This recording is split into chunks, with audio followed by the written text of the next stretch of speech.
नमस्कार, ag kitchen Marathi तडका हे आपल्या चॅनलमध्ये स्वागत आहे आपले।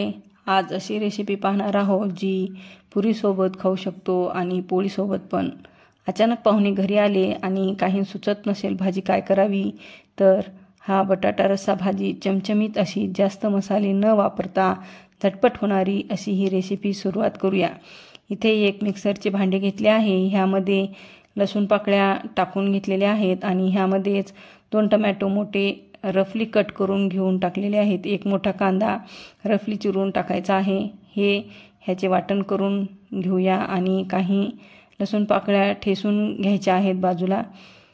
कढई तापत ठेवलेली आहे, त्यामध्ये 2 चमचे ऑइल टाकलेलं आहे। ते तापले की त्यामध्ये मोहरी आणि जिरे टाकूया। मोहरी जिरे तडतडले की त्यामध्ये ठेसून घेतलेला लसूण टाकून घेऊया। ह्यामध्ये तुम्ही लसूण अद्रकची पेस्ट पण वापरू शकतात किंवा अद्रक असेल तर तुम्ही ते वाटण करते वेळेस पण त्यामध्ये वाटून घेऊ शकता। आता हे लसूण ब्राऊन कलरवर आला की ह्यामध्ये जे वाटण केलेलं आहे ते आपण ह्यामध्ये टाकून घ्यायचे आहे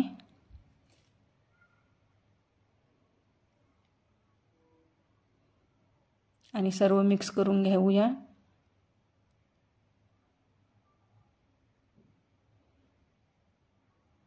दोन तीन वेळेस असे आपल्याला चमचा फिरून घ्यायचा आहे, चांगलं कडू द्यायचं आहे ह्याला। आणि ह्यामध्येच आता 2 चमचे शेंगदाण्याचे कूट टाकायचे आहे।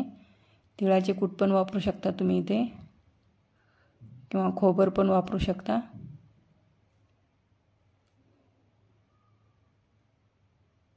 मिक्स करून घेऊया आणि ह्यामध्येच आता अर्धा चमचा हळद टाकूया आणि ते लाल तिखट पण टाकायचे आहे आवडीनुसार। तुम्ही जर जास्त तिखट खात नसाल तर ह्या ठिकाणी बेडकी मिरचीची पावडर किंवा काश्मीरी लाल वापरू शकता। मिक्स करूया।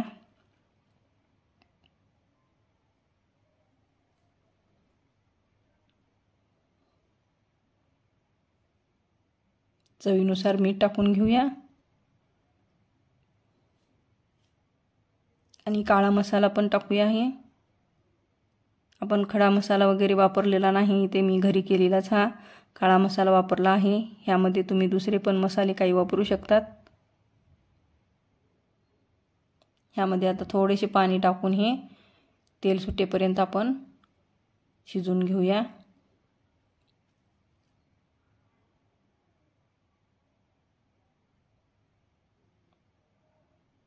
इथे बटाटे मी साल काढून कट करून घेतलेले आहेत, उकडून वगैरे घ्यायची झंझट नाही।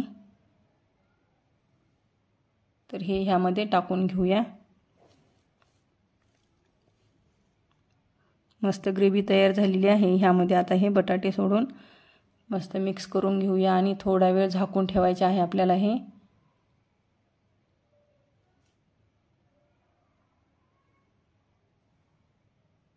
आणि ह्यामध्ये गरम पाणी टाकून घेऊया।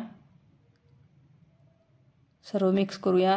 गरम पाणी टाकले म्हणजे मस्त अशी तरी येते भाजीला आणि लवकर शिजायला मदत होते।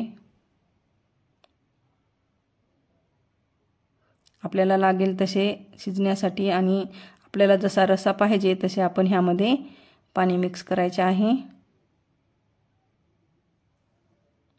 आता झाकून ठेवून आपल्याला ही भाजी शिजवायची आहे। ही पहा मस्त अशी आपली तरी आलेली आहे भाजीला। चमचमीत अशी खमंग भाजी झालेली आहे।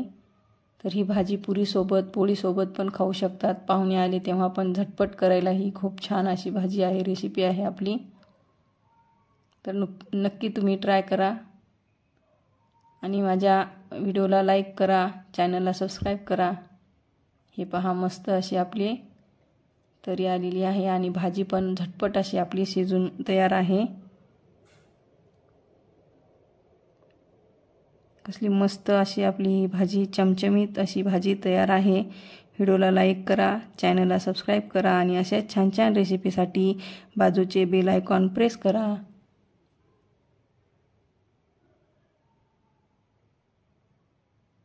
Like, share, subscribe. थँक्यू, धन्यवाद।